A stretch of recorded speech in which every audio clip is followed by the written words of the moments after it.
உயிரொன்று இல்லாமல் உடல் இங்கு நிலையாதே. உயிர் என்ன பொருள் என்று அலைப்பாய்ந்து தெரியாதே. வாழ்க்கையின் வேர்களோ மிக ரகசியமானது. ரகசியம் காண்பதே நம் அவசியமானது. தேடல் உள்ள உயிர்களுக்கே தினமும் பசி இருக்கும். தேடல் என்பது உள்ளவரை வாழ்வில் ருசி இருக்கும். பாடல் போல தேடல் கூட ஒரு சுகமே.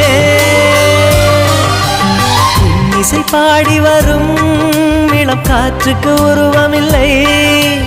காற்றலை இல்லை என்றால் ஒரு பாட்டொலி கேட்பதில்லை. ஒரு காலம் வருகையில் உள்ளம் கொள்ளை போகுதே. ஆனால் காற்றின் முகவரி கண்கள்